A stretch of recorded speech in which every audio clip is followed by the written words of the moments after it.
¿Qué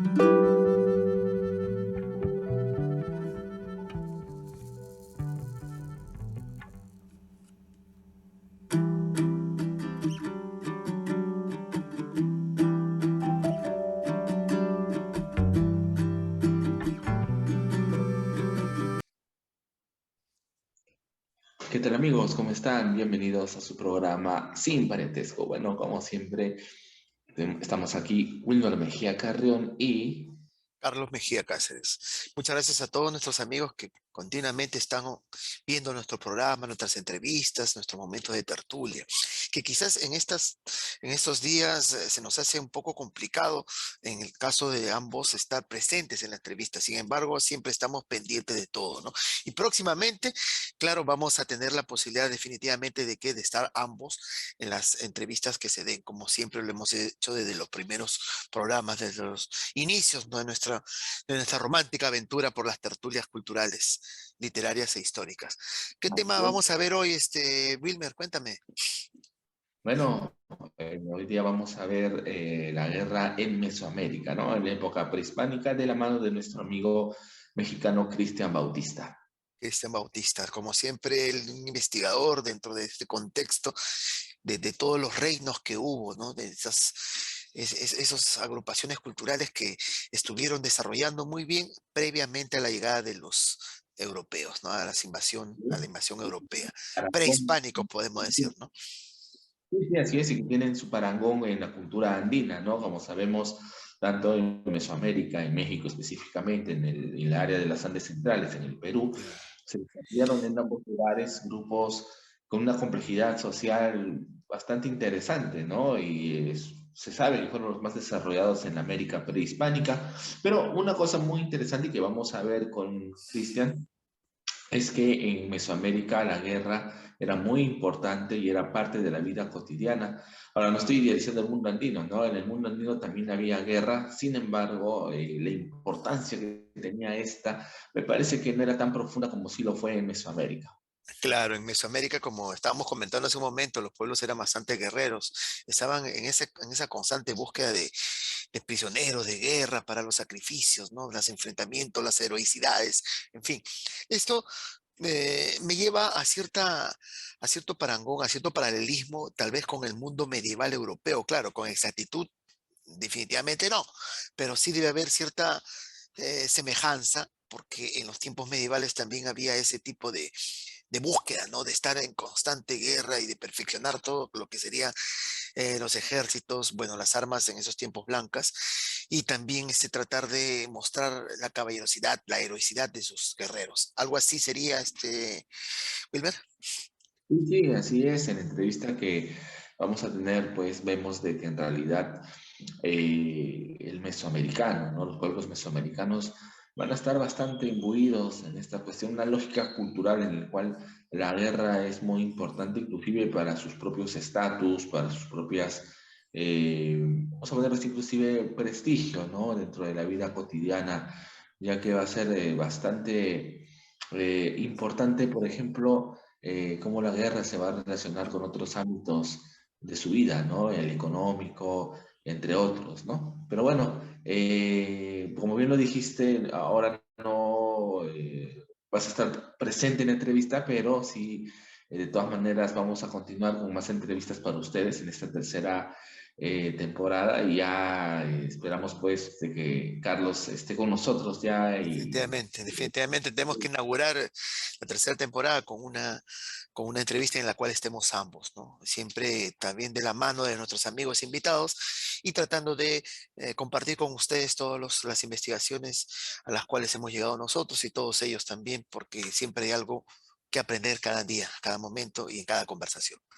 Así es, Wilmer, creo que presentamos ya el programa. Sí, estamos el programa, bueno, ahí viene Cristian que nos va a hablar de este tema muy interesante y con nosotros pues esperamos ya estar juntos en la próxima sesión, así que espero que les guste la entrevista. Nos vemos. Muchas gracias. Seguimos.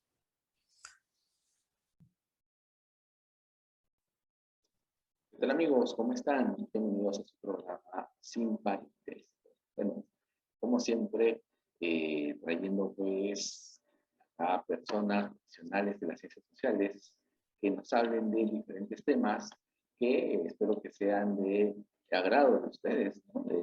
Ya que, bueno, hacemos un esfuerzo siempre por traerles algo de la historia, la cultura, que siempre es muy importante conocer, ¿no? Sobre todo para nosotros ahora que estamos en un tiempo de ciertas transformaciones acá en el Perú, ¿no? Bueno, ahora tenemos pues como invitado a Cristian Bautista, que es historiador mexicano, y ha estado con nosotros en anteriores ocasiones, pero siempre es un placer volverlo a tener. ¿Cómo estás, Cristian? Muy bien, camarada Wilber.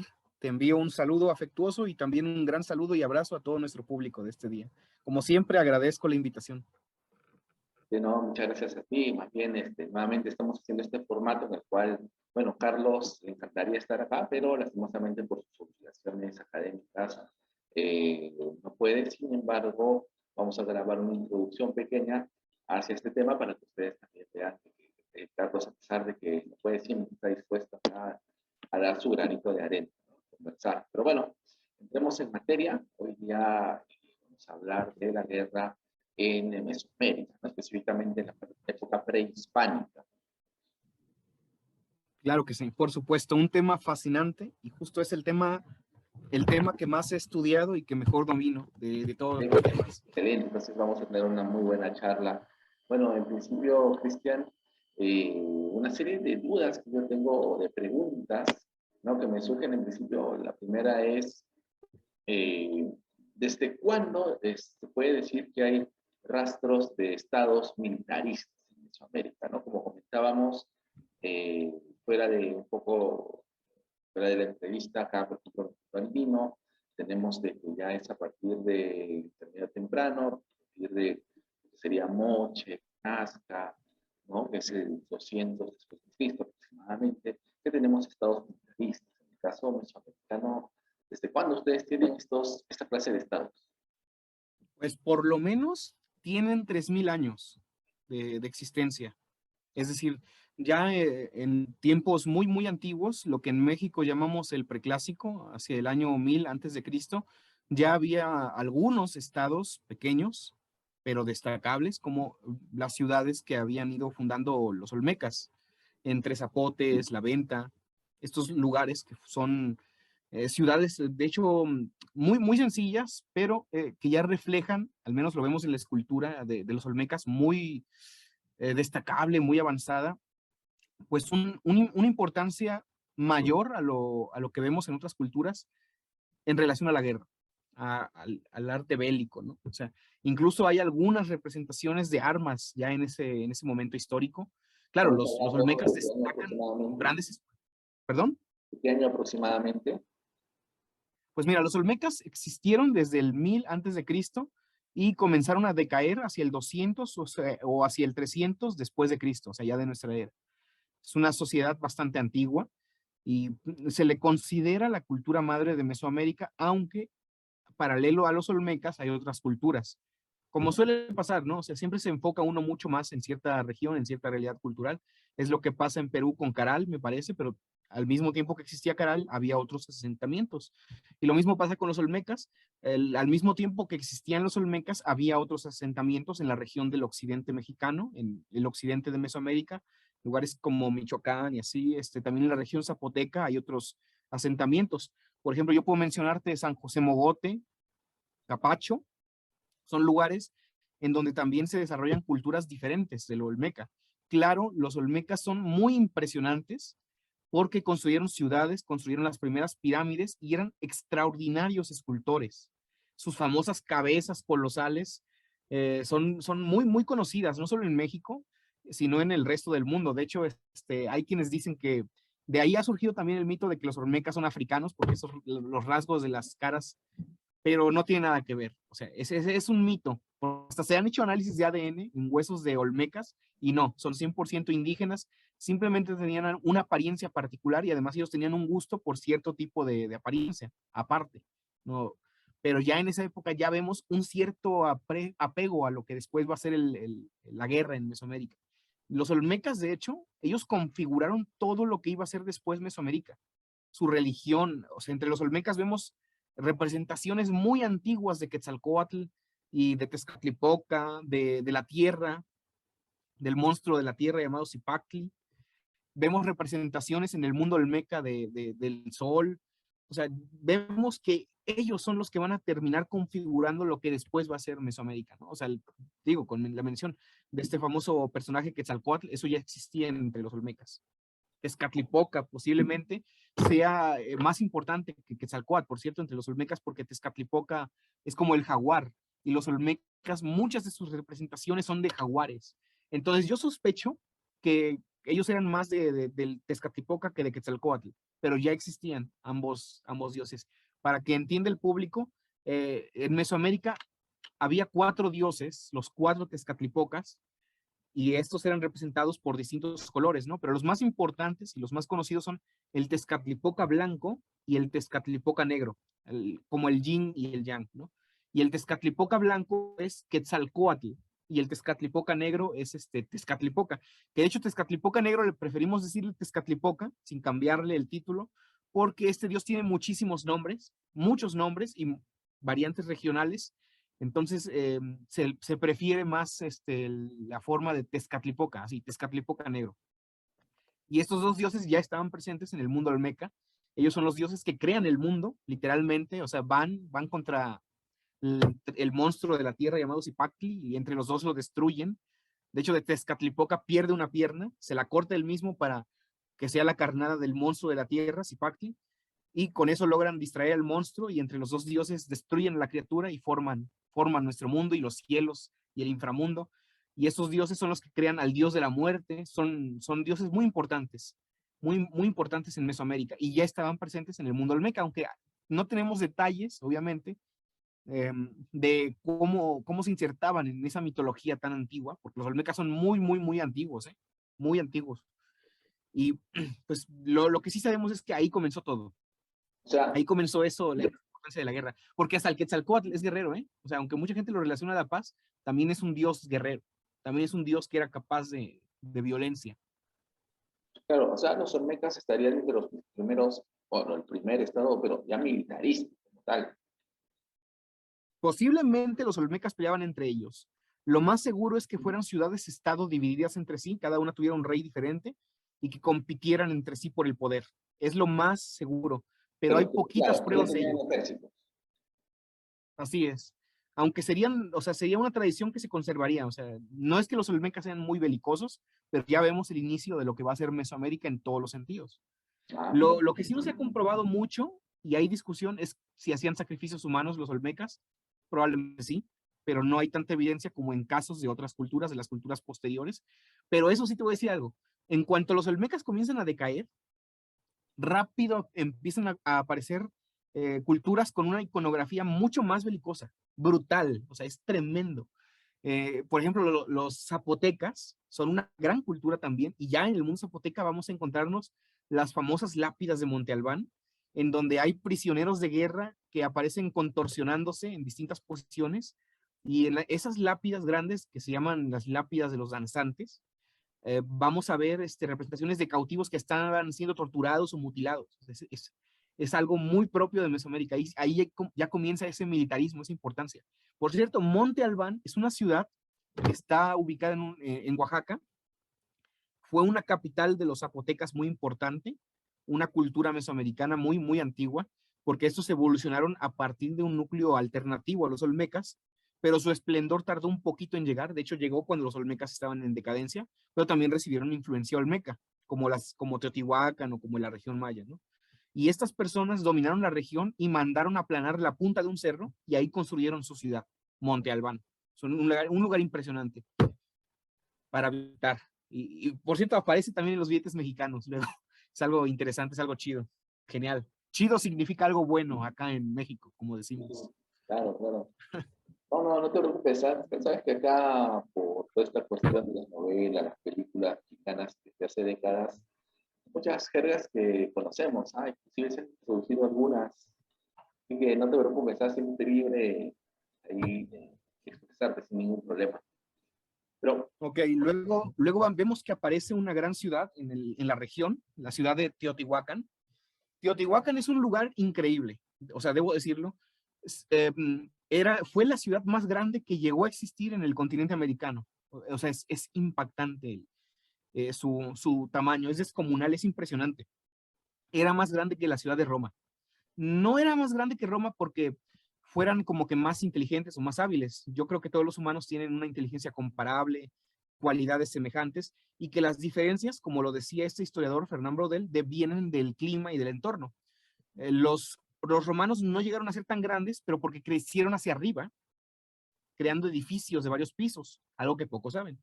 Y los teotihuacanos crecieron horizontalmente, creando o sea, ¿cómo decirlo? Pues modificando el terreno directamente, pero no construyendo edificios así. De hecho, los edificios de más de un piso existían, pero eran solo para los nobles, ¿eh? Un detallito. También por eso se extendió diferente, pero sí, era una ciudad colosal. De verdad, no ha habido una ciudad más grande que esa en este continente, al menos en tiempos prehispánicos, quiero decir. Hay quienes la han comparado a Babilonia, por ejemplo, en riqueza. Y era una ciudad también militarista, pero no era era una ciudad muy diferente de todo lo demás que ha habido en Mesoamérica, porque la gente de esa ciudad eran guerreros, sabemos que eran guerreros. Se han encontrado los lugares en donde se reunían los guerreros. Se sabe cómo luchaban más o menos, cómo se vestían. Estas personas ya empezaron a crear el Ixcoahuitil, el gambesón la protección de algodón. Ya la tenían ellos. Cascos de cuero y de madera que también utilizaban para defenderse, ellos también los idearon. Pero no parece que Teotihuacán tuviera un ejército como el romano, para nada. O sea, no era un ejército de ese nivel. Yo lo compararía más a las sociedades del cercano oriente, ¿no? Sumerios y griegos. Tenían una élite guerrera, eso sí. Y probablemente incluso llegaban a contratar mercenarios, algo que muy pocas personas saben. Por cierto, un dato interesante es que Teotihuacán no era gobernada por un rey. Teotihuacán era gobernada por 4 casas nobles. Seguramente cada una ponía un representante. Y esas casas nobles estaban representadas por un animal. Los 4 señores principales eran el coyote, la serpiente, el águila y, ahí no me acuerdo cuál era la cuarta. El jaguar, el jaguar. Las 4 casas de Teotihuacán, ¿no? Y la ciudad existió como por 600 años y logró doblegar a la mayoría de las ciudades de la región. Y mucho tiempo se pensó que esa época llamada clásica en Mesoamérica, la época clásica mesoamericana, era una época de paz. Pero eso se creyó erróneamente porque Teotihuacán, lo que en realidad ocurrió es que como no había grandes fortificaciones, se pensaba que había paz, pero no. Lo que pasa es que los teotihuacanos, a los que dominaban, les destruían sus murallas, sus formas defensivas, y los dejaban lo más vulnerables posibles, para que en caso de que hubiera una rebelión pudieran ir contra ellos lo más rápido que se pudiera, ¿no? Pero Teotihuacán sí es increíble porque influyó mucho sobre las regiones. Y gracias a que se han ido descifrando los textos mayas, la escritura maya, que es comparable a la escritura china en complejidad, y ya se ha podido descifrar bastante bien, sabemos nombres de personajes teotihuacanos. No sabemos nombres de teotihuacanos por Teotihuacán, pero sí por las escrituras de los mayas. Conocemos historias de guerreros conquistadores que llegaron a la región maya e impusieron su poder por la fuerza y así. O sea, ahí ya vemos mucha importancia de la guerra. o sea, te digo, es envidiable eso. Una vida también tenemos dinámicas muy interesantes que la arqueología ha ido descubriendo, pero que lastimosamente porque no tenemos un registro escrito tal como ustedes ya lo tienen, se nos pierden ciertos detalles, ¿no? Por ejemplo, recuerdo un poco cuando se estudia Wari, por ejemplo, ¿no? Gracias a la arqueología conocemos un poco más de su dinámica, del imperio, se sabe muy bien ya cómo es que llegaron, pero no tenemos nombres así de reyes, o de curajas, o de cómo un general tal vez llegaba a la zona y cómo hacía, ¿no? Justamente no poseemos esa información que, bueno, Sí, es poquito lo que sabemos, pero tenemos algunos nombres. Por ejemplo, conocemos a un teotihuacano que se llamaba Búho Lanzadardos, que fue un conquistador de la región de los mayas. Y también sabemos el nombre de uno de sus principales camaradas, su mano derecha, Siyak Kak, un conquistador también de la región de Teotihuacán, que estuvo operando en la región de los mayas, que desde esa época también tenemos ya, o sea, mucha documentación sobre los mayas. O sea, son comparables, por ejemplo, a los griegos o los sumerios en el sentido de que eran ciudades-estado enormes, más pequeñas obviamente que Teotihuacán, y que luchaban entre sí. Y todo el tiempo, si tú checas las escrituras de estas personas, te vas a ver hazañas guerreras, luchas entre las ciudades, alianzas. O sea, es prácticamente como un juego de tronos, propiamente de Mesoamérica.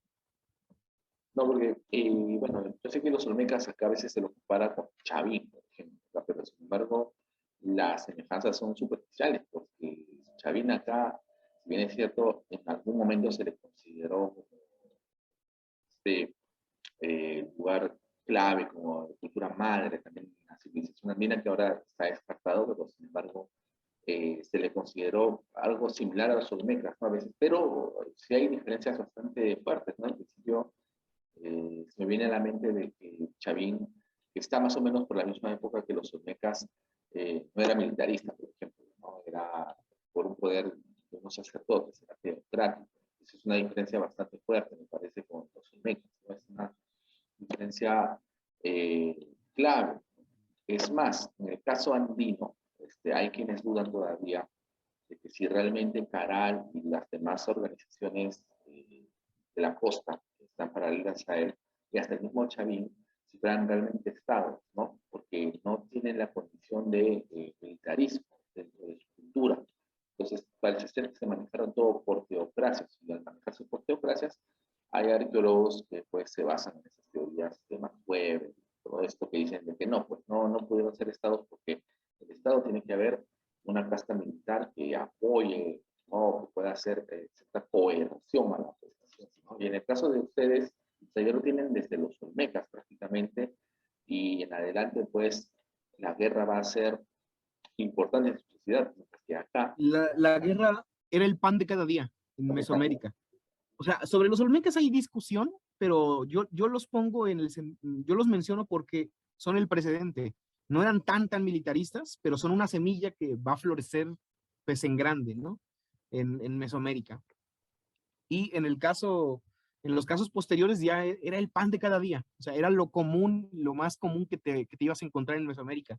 Incluso hay lugares en donde no conocemos historias exactas de cómo fueron las guerras, pero tenemos elementos para tener una idea muy básica de ellas. Por ejemplo, en la región de los Totonacas hay una ciudad que se llama El Tajín, que es muy conocida acá en México, poco conocida en el extranjero, y esta ciudad surgió ya en la última etapa de Teotihuacán, de desarrollo teotihuacano. Y la gente del Tajín tiene un rey, sabemos su nombre, 13 Conejo me parece, y este personaje está representado como un gran conquistador que sometió a muchos enemigos y aparece rodeado de las cabezas de ellos. O sea, ya era algo muy usual. Y luego cuando se cae la ciudad de Teotihuacán, casi todos empiezan a matarse entre ellos por el poder, todos. O sea, empiezan a luchar por tratar de ocupar el espacio que había dejado el imperio teotihuacano, y de nuevo, esta vez empiezan ahora sí a surgir murallas, algunas de roca, otras de tierra apisonada. O sea, había de todo. Hay una ciudad maya en donde incluso la gente agarró a los dioses y con los dioses hicieron una muralla, porque era premiante enfrentarse a unos enemigos que lo estaban por invadir, ¿no? O sea, toda la región se puso muy violenta. Y además, la caída de Teotihuacán implicó la invasión de pueblos que habían estado marginados de las regiones centrales. Los mixtecas, por ejemplo, eran un pueblo menor en importancia.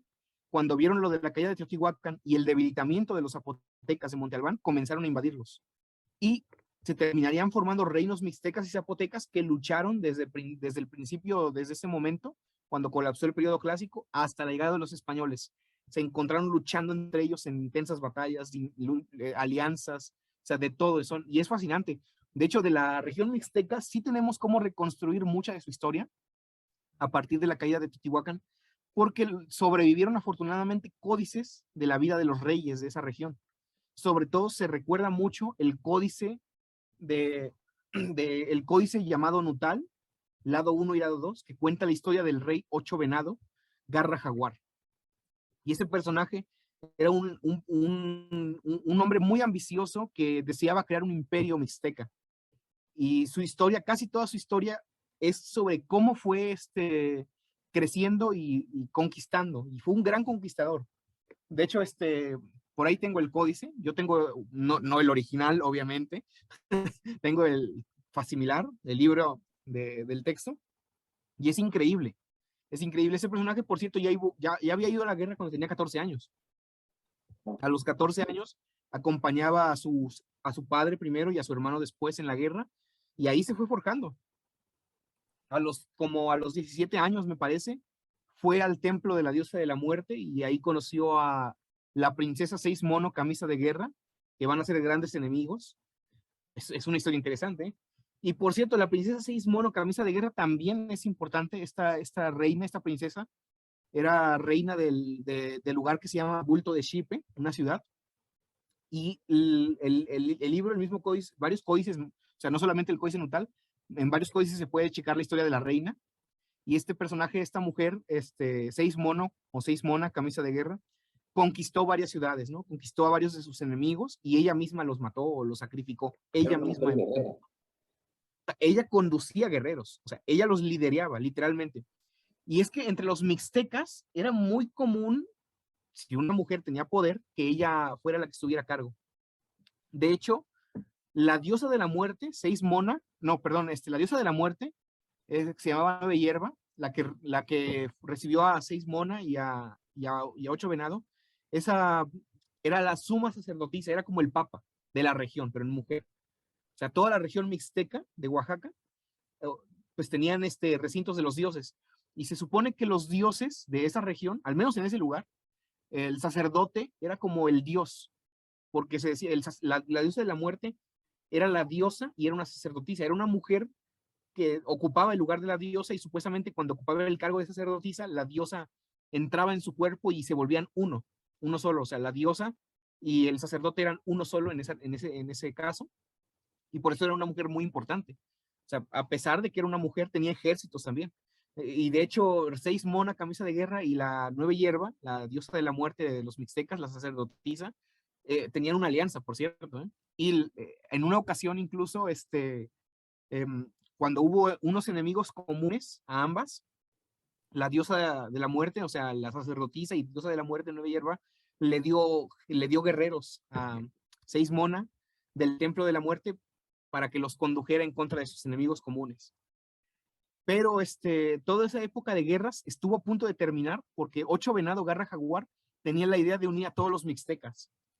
Y en su gran campaña militar iba capturando, o sea, llegó a tener un éxito extraordinario, mucho éxito, y conquista tras conquista, o sea, conquistó incluso ciudades que tenían murallas. No creas que un asedio y menos en estas sociedades donde no había máquinas de guerra, pues no era tan fácil. Sin embargo, este personaje pues tenía esa fama de gran guerrero y conquistador. Lo que utilizaban eran, por cierto, escalas o escaleras de guerra, no torres ni nada por el estilo. Se podía dar que utilizaban arietes, pero no como los arietes europeos. El ariete sería nada más agarrar un tronco y con intentar entre varios, intentar romper la puerta, la entrada del lugar o la muralla. Eso también ocurría. Y en esas guerras, al final, por cierto, Ocho Venados se encuentra con Seis Mona y la mata también. La sacrifica, un honor que era normalmente para guerreros, para hombres. Pero Ocho Venado sacrifica a su enemiga. Al final le perdona la vida al hijo de ella, ¿eh? No me acuerdo cómo se llamaba el hijo de ella, pero como la había conocido, ambos se habían conocido en su adolescencia, cuando estuvieron en el templo de la diosa de la muerte, pues Ocho Venado perdona al hijo de Seis Mona Camisa de Guerra. Incluso hay quienes sugieren que pudo haber algo entre ambos personajes, algún interés más entre sí, pues, pero no lo podemos confirmar por los códices. Los códices simplemente son listas de conquistas y de alianzas y de dónde estuvo tal personaje en tal momento y así. O sea, son escritura, en el caso mixteca es una escritura un poquito más sencilla que en el caso maya, y por eso no tenemos todos los detalles sobre cuál era la relación que había detrás de esos personajes, de estos héroes regionales. Y el punto es que dejó vivo a este joven y más tarde este muchacho lidera una rebelión y es el que termina con Ocho Venado y se desarma su imperio. Pero igual la ciudad de Ocho Venado ya se había vuelto muy poderosa. De hecho, los descendientes de este Ocho Venado Garra Jaguar son los que va a encontrar Hernán Cortés cuando llegue a la región. De hecho, no es Hernán Cortés, es Alpero de Alvarado. Por cierto que Pedro de Alvarado mató a Casando, que era descendiente de este 8 venado. Lo mandó a quemar vivo, me parece. No, es interesantísimo.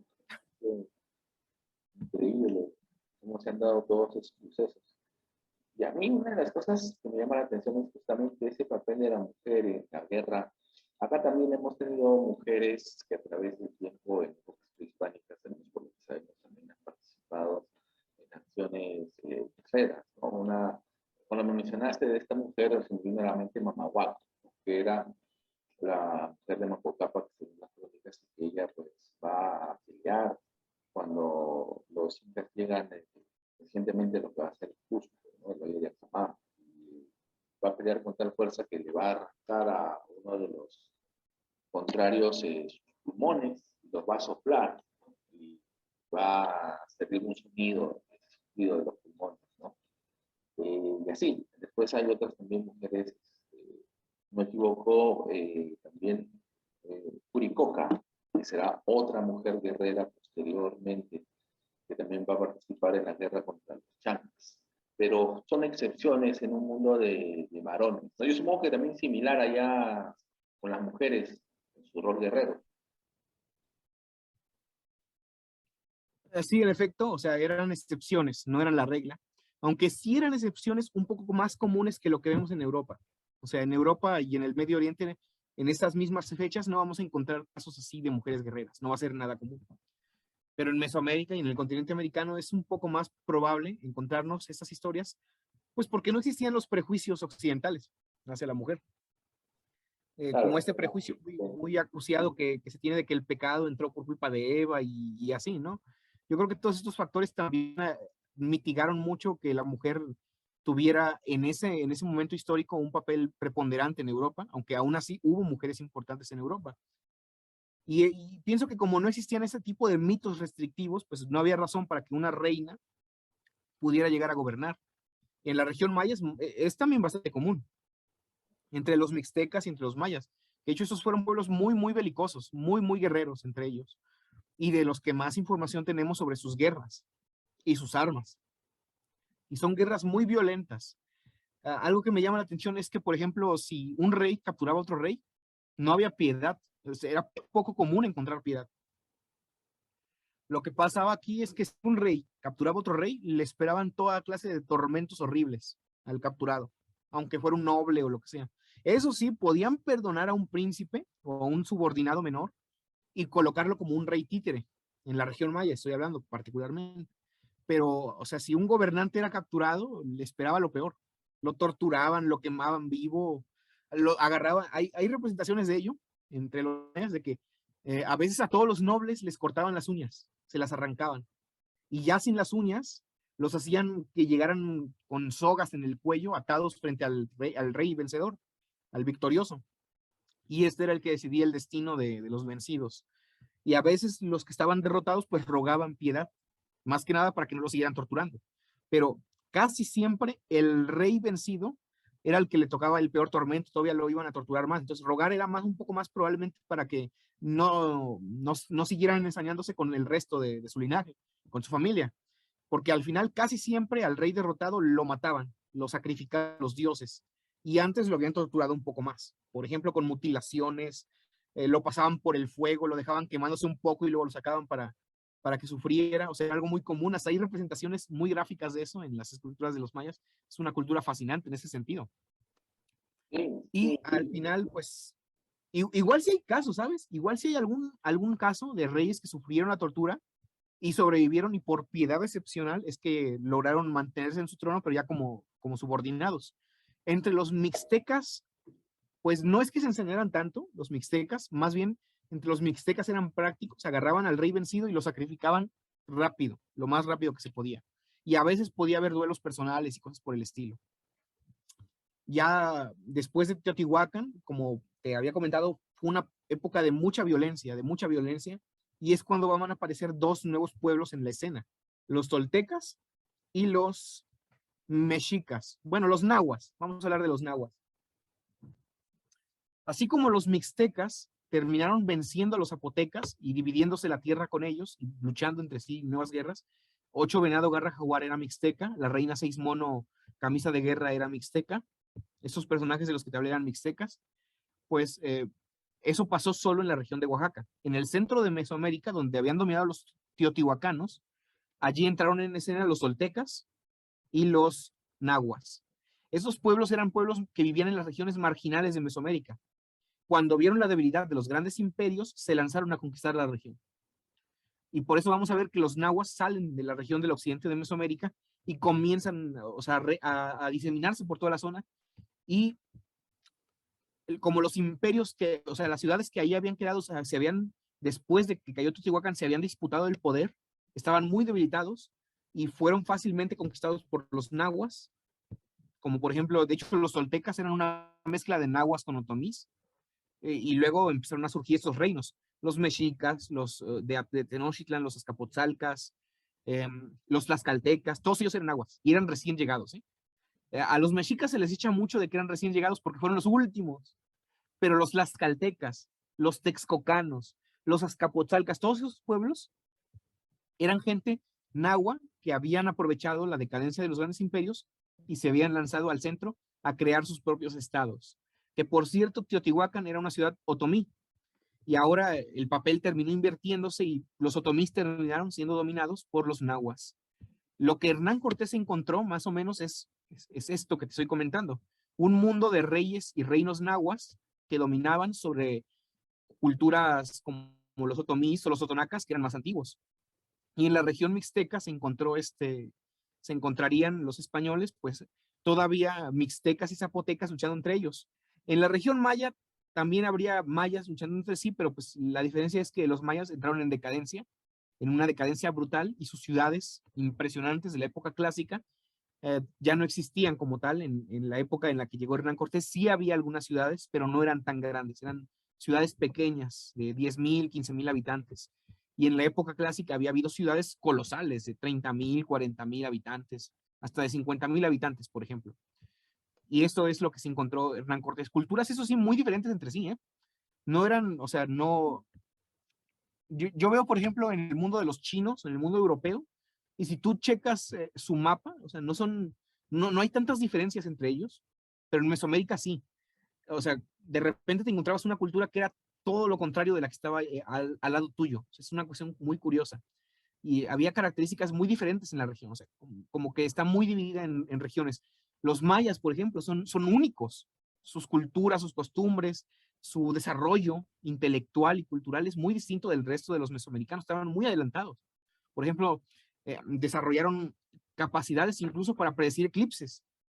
Con la tabla del Códice Dresde, eran capaces de predecirlos. O sea, esa tontería de la película de Apocalipto es un mito. No se sorprenderían con un eclipse hasta eso, podían predecirlo. Y bueno, seguramente quizás habría en el pueblo llano, en la gente, en los campesinos, en el pueblo común, lo que llamamos los más iguales, pues habría gente que no lo entendería. Pero las élites tenían un conocimiento muy profundo de cómo funcionaba el mundo. De hecho, los mayas, antes que en Europa, descubrieron el cero de manera funcional, el número cero. Y los mayas, por cierto, aunque estaban en decadencia, no habían abandonado eso. O sea, seguían teniendo sus códices, su sistema de escritura, tenían conocimientos bastante avanzados todavía. En el centro, pues, las culturas eran diferentes, las culturas nahuas eran distintas, pero se apropiaron de mucho de lo que era otomí, o sea, de lo teotihuacano, y sus reinos funcionaron conservando esa realidad cultural. Los mixtecas también eran muy diferentes. Ahora, por ahí... Pero los más raros, creo yo, los más raros eran los tarascos. O sea, los tarascos son súper inusuales. De hecho, son muy parecidos a los andinos en su manera de vestir. En su lengua tienen idiomas que se asemejan al quechua. Tienen palabras, mejor dicho, perdón, palabras que se asemejan al quechua. Y además los tarascos tenían bronce, armas de bronce y de cobre y eran muy buenos para la metalurgia. Puede que hubiera habido un contacto. Me llama la atención eso, ¿no? A mí me gustaría un día ir para allá y conocer a los actuales descendientes de esos pueblos tarascos para hacer algún tipo de etnografía y no sé, una comparación y ver qué tanto existe de andino en esas zonas, ¿no? Sería muy interesante. Oh, sí, sí, ¿no? Y cuando vengas por acá te invitamos, carnal. Tengo un amigo que se dedica sobre todo a los tarascos, Dante Martínez. No, creo que ya ha estado con nosotros, ¿no? Sí, creo que O sea, sí. Él hasta te va a dar un tour si vienes para acá, por esa región, porque él la conoce bien. Él incluso ha trabajado en la capital de lo que era el Imperio Tarasco, o sea, en Sinsunzán, y él conoce muy bien todo eso, o sea, te aseguro, es muy amable y es buen amigo de todos nosotros. A lo mejor hay que invitarlo después en estos días a que aparezca en tu programa, estaría padre, para que te hablara del Imperio Tarasco un poco. Y te digo, o sea, si cuando vengas, eres bienvenido y te apoyamos, ¿no? Para ir. Hasta te acompaño yo, tengo ganas de ir allá a donde estaban los Tarascos, a Michoacán. Sí, porque la última vez estuve solamente en la Ciudad de México, por ahí quería ir a Puebla, a Guerrero, Acapulco, pero no me...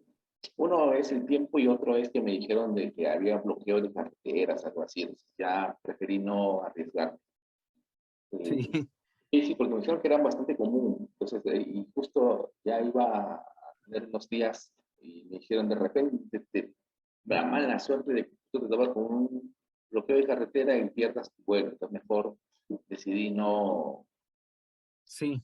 Pues de todas Bueno, la maneras, ciudad de Morelia está muy bien, ¿eh? O sea, ir a la ciudad de Morelia y de ahí a Sinsunzán, que era la capital de los Tarascos, es bastante accesible. En realidad, yo creo que sí, cuando vengas podemos ir para allá. sí, Y sí, sí, bueno, me queda. Pero, en bueno, síntesis, sí, como hemos visto, o sea, eran muy, muy belicosas estas personas, al grado que toda su vida tenía que ver con la guerra.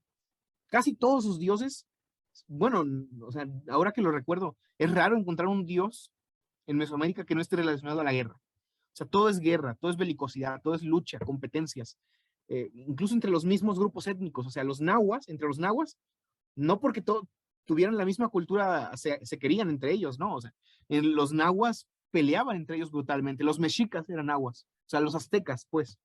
ya. Y los tlaxcaltecas, sus grandes enemigos, también eran nahuas. Entre los mismos mixtecas había pleitos y conflictos de toda clase. Y por la misma razón, la religión era muy enfocada en la guerra. Por ejemplo, en la religión de estas personas, la única forma de acceder a un paraíso o a la inmortalidad era morir luchando en la guerra o siendo sacrificado. Si morías de viejo, aunque fueras un rey, aunque fueras un sacerdote, no te esperaba más que el camino del Mictlán, o sea, el mundo de los muertos común. No importaba si eras un sabio, un campesino, un artesano, lo que fueras, tu destino era el Mictlán, a menos que tuvieras el privilegio de morir luchando en el campo de batalla o siendo sacrificado en uno de los altares de las muchas divinidades de la guerra que había acá.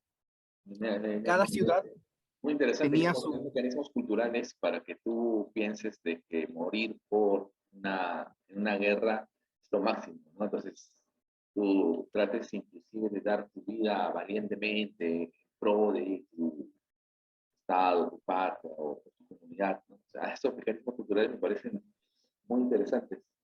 Sí, es fascinante de verdad. Mira, cuando vamos al mundo mexica en particular, ¿no? Que los mexicas es de los que sabemos más. Cuando un niño nacía entre los mexicas o aztecas, lo primero que hacían era un ritual en el que le cortaban el cordón umbilical y su cordón umbilical con una macana en miniatura y un escudito pequeño en miniatura, como si fueran juguetes, enterraban en la tierra, en el campo. Normalmente se buscaba que fuera en campos de batalla, pero en donde había habido un combate, una lucha. Pero también se podía, si no había posibilidad, en la tierra del campo. Pero se buscaba que en el campo de batalla el cordón umbilical del recién nacido se enterrara con unos juguetitos pequeños, una macana en miniatura, una macuahuitl, que son esas macanas que tienen filos de obsidiana a los lados, y un escudo o chimali, se enterraba, y se le decían palabras al niño, en donde se decía, este va a ser un guerrero, este va a ser este poderoso señor, y esperamos que llegue a tener el privilegio de morir en batalla, y así. Y la madre del niño, cuando la madre daba a luz, se decía que la madre era una guerrera. Y si la madre moría en el parto, se le consideraba como que había muerto en la guerra. Y también tenía el privilegio de ir al paraíso del sol, acompañar al sol en su eterno viaje. Algunas mujeres también les enseñaban a luchar, ¿eh? No era tan común, pero por lo menos entre los mexicas sí. Entre los mexicas, al menos estaba checando un texto de un colega mío y también amigo, Luis Armando de la Luz Alarcón, que ha investigado mucho sobre la guerra en el México prehispánico, sobre la guerra y sobre las mujeres. Y él comenta que al menos a las mujeres nobles, es muy probable que les enseñaran a luchar, lo básico, para que tuvieran capacidad de defenderse o de defender su señorío en caso de un conflicto muy grave. De hecho, durante la conquista en su etapa final, antes de que cayera Tenochtitlan, Cuauhtémoc incluso repartió trajes de guerreros a las mujeres que quisieran apuntarse como voluntarias en la defensa, sobre todo mujeres nobles, pero en su peor momento ya Cuauhtémoc empezó a reclutar lo que fuera, incluso entregó trajes de gran prestigio a macehuales, o sea, a gente común, pero que hubieran destacado en las últimas batallas contra los españoles para la defensa de la ciudad, o sea, de Tenochtitlan.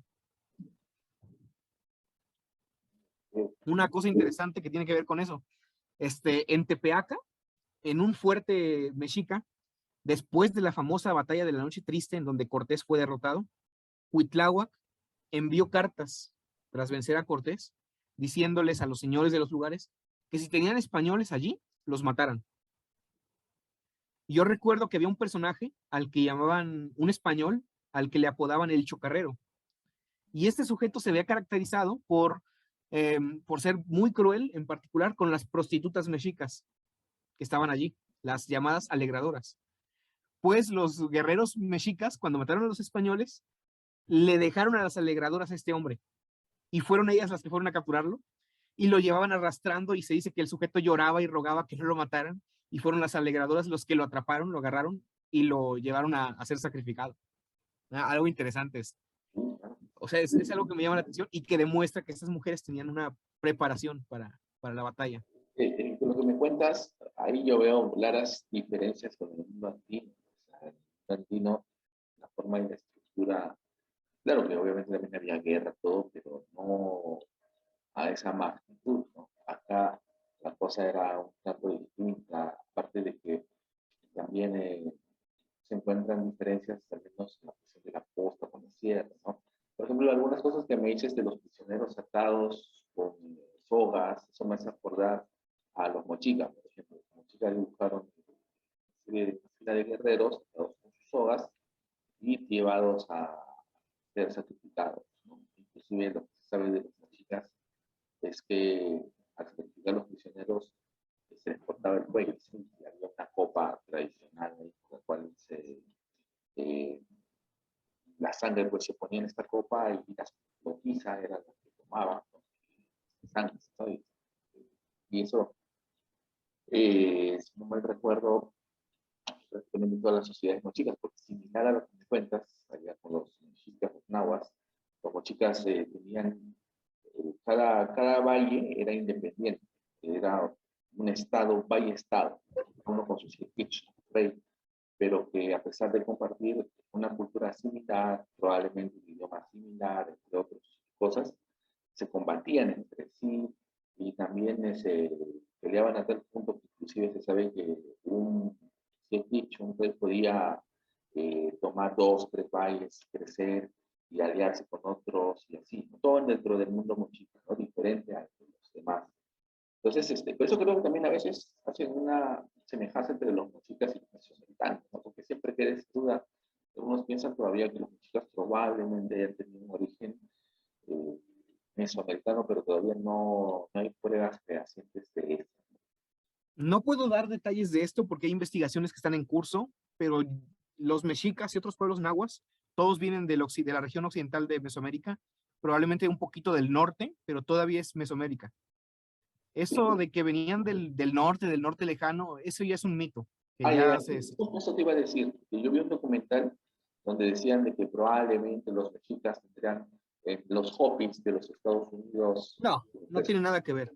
Hay algunos paralelismos, pero son paralelismos comunes a toda la región. Digo, si tú checas también a los araucanos, a los mapuches, te vas a encontrar que también derrotaban al enemigo y a veces se comían su corazón. Y entre los mexicas, o sea, es muy parecido. De hecho, Pedro de Valdivia, cuando lo capturaron los araucanos, lo torturaron y después de torturarlo, incluso lo menciona Ercilla en la Araucana, le sacaron el corazón, muy a la manera mexica, eso sí, y se lo comieron. Y eso es, o sea, eso no tiene nada que ver con que hubiera mexicas allá, porque no había, porque nunca llegaron. Es un paralelismo nada más, es una coincidencia interesante. Pero, o sea, no, yo creo que eso es porque no había una explicación. Pero ahora las pruebas de ADN, la evidencia etnológica, la evidencia arqueológica, nos han conducido a nuevas interpretaciones. Lo que pasa es que son investigaciones muy recientes de esta década, de esta última década.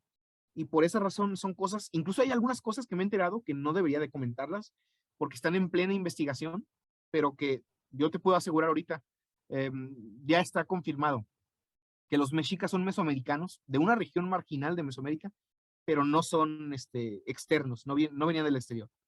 Y es como, o sea, como decir, es una tontería pensarlo así, si lo piensas bien.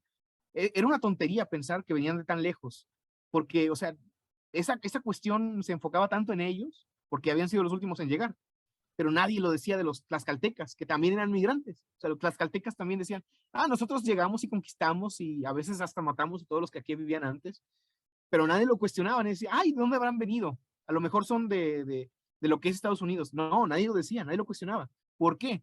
Porque, o sea, el centralismo de México le dio más importancia a los mexicas que a los tlaxcaltecas o los escapotzalcas, cuando todos ellos tienen mitos que indicaban que no eran de la región, pero tampoco eran ajenos a esta realidad cultural.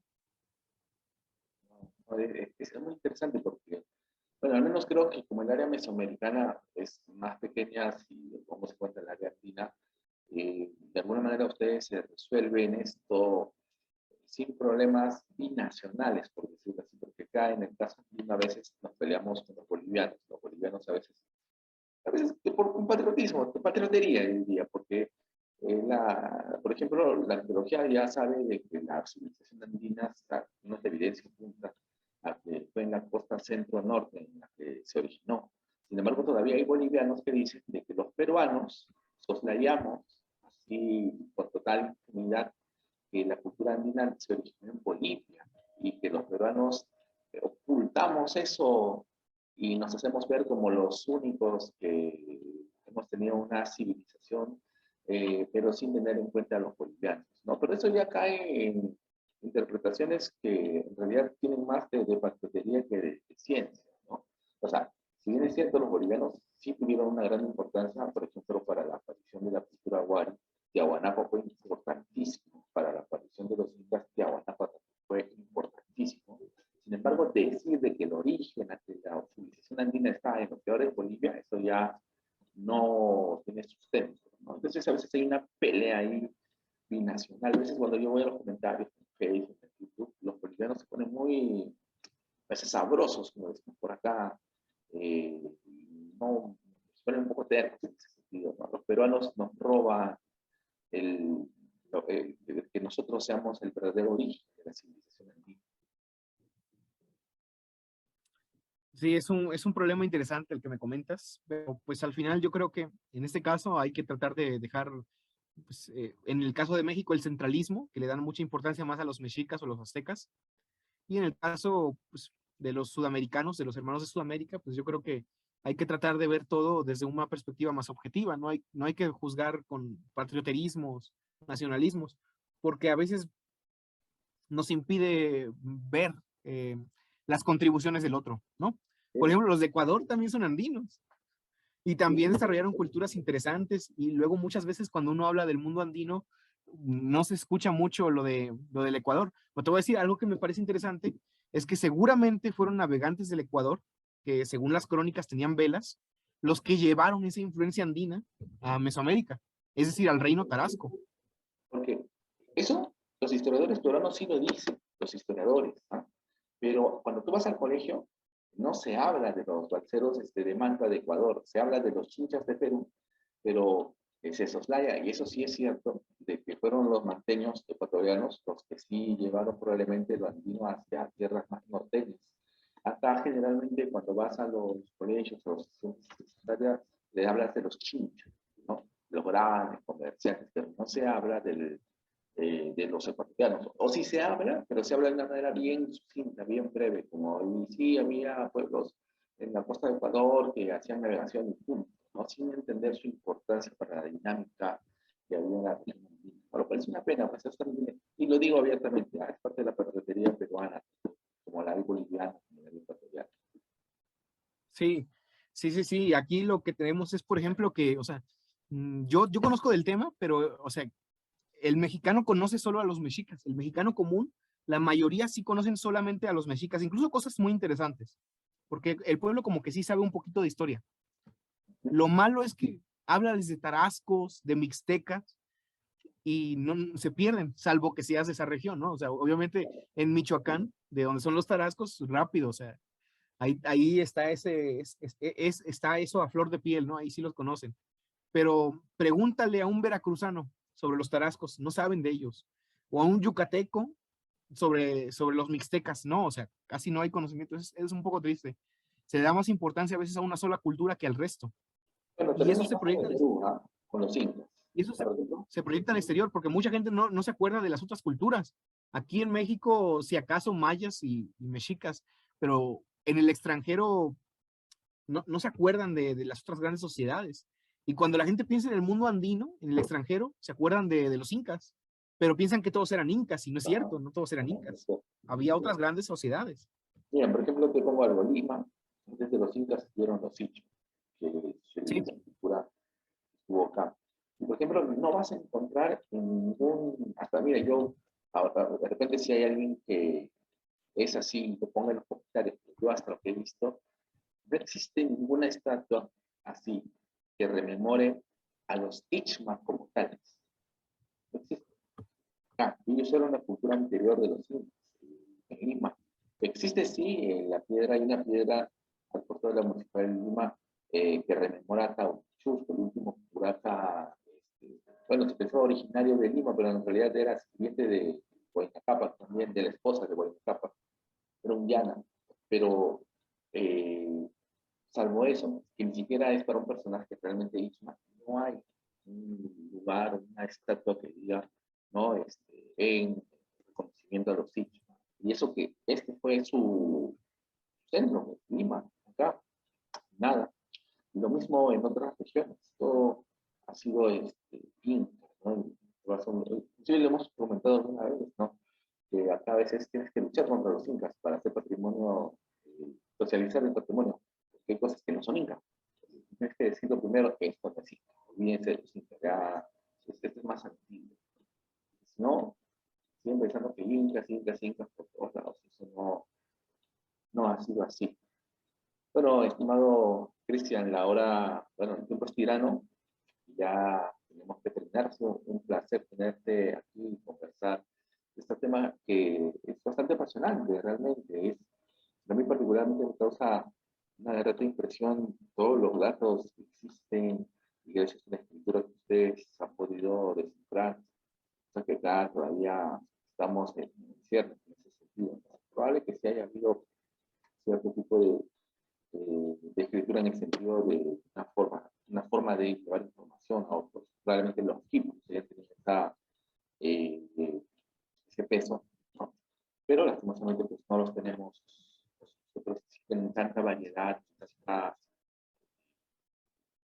como nos gustaría, ¿no? Cantidad, sería interesantísimo. sí, por supuesto. Mira, de todas formas, una recomendación que podemos hacer es, a mí me gustaría recomendar el podcast de Belumartis Podcast, donde tú también has estado junto a mí como invitados y hemos estado hablando ahí, pero largo, en grande, de las grandes culturas de América.